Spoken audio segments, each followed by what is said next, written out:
gufuulu figa gubizibwe kimafuulu mazifuulu mbizi obukazi ogwajjula sitaani gufaanana sitaani gubinga kibizi ate gwakula bubi guwunya bubi guwunyanga kivundu ate sitaani n'akuteekamu obutima okusingayo obubi. You are nothing. Gufuulu figa ndiwo kutraumatizinga ne bw'owulira linnya lyange okugumuka mutulu n'okwebaka omira mpeke zaatulu because of Namere traumatizing you ojja kubeera mu depression mpaka olunaku lw'olyesonyiwa Namere.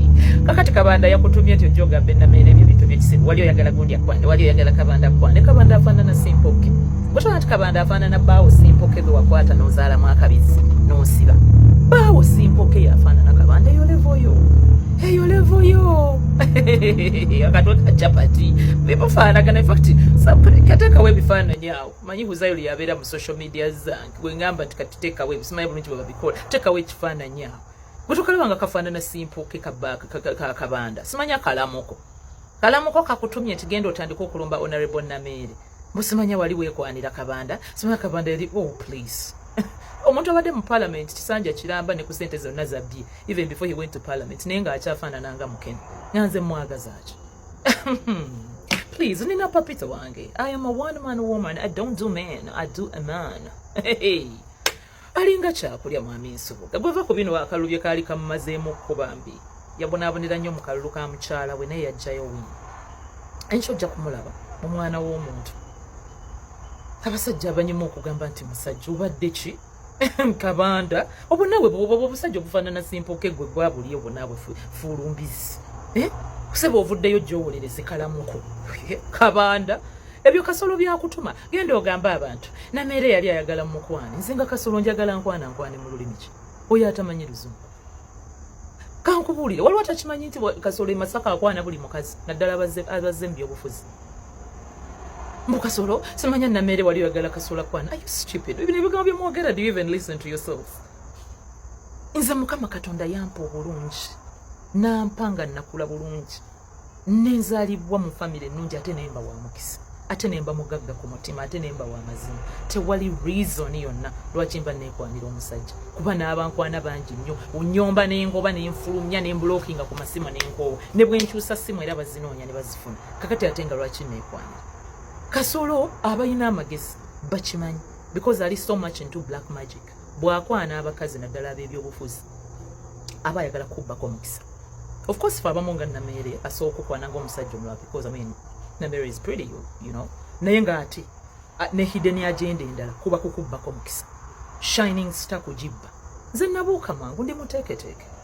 President Museveni yatandika okundeera n'okutuguluminga politically nga tuli mu university NRM University chapter nga tutumira abasajja ab'obuvunaanyizibwa nga Honorable Moses Byaruhanga nga ba Honorable Mukulu. President n'atubuusa ti bw'oba mukyala n'oteekuuma ogenda kugaba eddoboozi lyo ogenda kugaba future yo. My friend nze nzija mu abo. I look like a woman because I'm pretty and all, but I reason like a man. Omusajja ntula naye nga mu bwongo ayogera na musajja munne. So I don't fall prey ku obwo obusajjasajja bukasolo buleetedde ogwo lyabo tebwasoma buli mukazi azze mu byobufuzi kamulabanga agenda okutwala akafu bukolerera bufu. They can't be without bufu. Ku bakazi baalina kuliko omukazi afaanana Namere kuba obukazi bwakuŋŋaanyizza kafaamu kalamba. They all look as miserable. Wa low maintenance. Kasolo wa low maintenance. Tasobola mukazi nga Namere. I am a high maintenance. Chovola banti, I live in Chizungu, Mumasaka. I live in Chizungu, plotting Invite Avenue, 2 gates from the President's State Lodge. I live in Mirembe Villas, the most affluent neighborhood. Now uli degwe mazo yogera gwe full figure. Mbo yogera ku Mirembe Villas. You don't even know Mirembe Villas. Tosobola ne bwokolanga bwofa bwozuukira emyaka emirala 10. You cannot be anywhere near these grades. We look at communities, not just houses, communities. Mirembe Villas is when I'm going to take a walk. But the neighbor saying, but then considering tomorrow in the kid, it's when I'm going to take a walk through the community. It is safe, very clean, very fresh. And nyumba zamu za mitwala abiri ejja dula, just a 3-bedroom bungalow. 4-bedroom de Singapore. Enyumba esinga okuba cheap we condos, mu apartments, the $160,000 US, oli mu million return. Just gula condo mu apartment. Mirembe Villas toda mu kujogera ku full figure osulanga mbizi. osulanga mbizi gravity abantu bafanzi ba gravity bakutrackinga down nga gravity si abatumye naye bafanzi bakutrackinga nga bagenda kuku you knelt down n'okubira gravity abeegayirire bakuleke naye bakwata videos ewantu wobeera ziizo osulira ddala nga mbizi gwe tokkirizibwa na kwogera ku muntu yenna. You live like a pig, you look like a pig, you smell like a pig. Bakublockinga buli wamu ne government tufunye kubuli gubi n'enzija gye wajja bakuleeta kusirisa kisa kya mukama yagamba bakuleeta bafune we bakusirisiza ovuma first lady ovuma president nene bakutereka you blocked everywhere. Oliwo kwekoza ofuna bubuloga ne bukugoberera ne wesitamya kumpi n'abakulu buli govira jayo Soviet nga awandu lobawunyira so sikutya wazaawo ng'otiisatiisa lunnabe ngenda kusiba abantu ne bagamba sooka osibe wali osuubiza nnamere ebibyo byakomawo. Please by the way nkuyambye na buyambi okuddamu nkuyambye nnyo weesune nako genda weewole obutoge bw'omukazi gwe wagaana osasula genda akuwoleyo obutego okole celebration nti nameera akuzzeemu. Tomorrow I am swearing in. After my swearing in sisobola kuddamu mbizzi nga ggwe sisobola. That's why ngambye kamuddemu before swearing in. What my godfather ngambe mbunkuwe sente ondeke nagamba godfather I can't. Godfather I'm sorry oyinza okuba bambi gwe wa intervene nga simanya akutumye nagamba godfather sijazimu. The messages are here. The messages are here. The messages are there. Namagamba sisobola kuzimu. Nagana.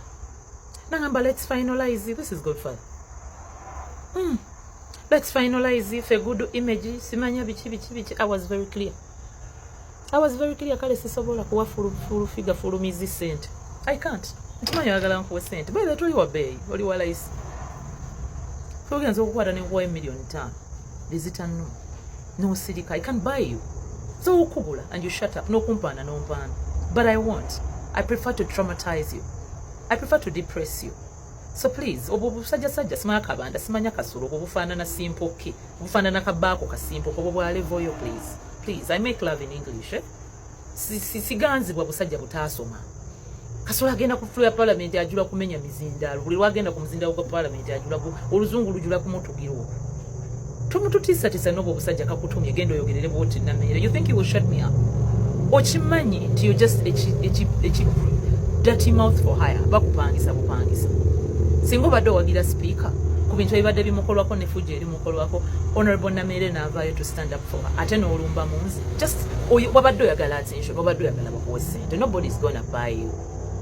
Umanyira wano abantu oyogera ku bazadde b'abantu. Taata we yalwanira the NRM gwe obeera ogamba musimanya taata we yalwanira NRM. Wabadde wegayirira Gravity aleme kufulumya information ye. He was your neighbor akumanyi. Taata we yakukwata n'akwata ne baganda abawala n'omulenzi n'amusodomizing n'amuli ebisiya. Abantu ku kyalo ne bamukuba amayinja yafiira ku poliisi. Okumaliramu kwe kulwanirira NRM gwe kifulumbizi. Taata we yafa kukukwata bamukuba nga yabakwata n'abavunza. Kati bw'oba oyogera ku bazadde b'abantu please funa level. Nze my mother bw'oyogerako omukyala yafa yawummula. Ate yafiira mu kitiibwa kye president w'eggwanga lino yamuziika. She's a winning mother. Ne mu kuwummulako she's winning. Kambubulira eriyo abantu nga baafa naye ng'ate they are happier than mu abamu abali ku nsi naye nga muli mirambo egitambula nga gwe kifulufiga. My mama is a winning mother. She was married to an MP and minister. Her daughter, moreover in her presence, rather in her absence, whether spiritually she's present, her daughter naye afuuse MP. N'ebirala ebirungi bijja twajja kuntiisatiisa. I repeat. Sitisibwatiisibwa mbwa. Mwesotinge. Team Triple A Jew.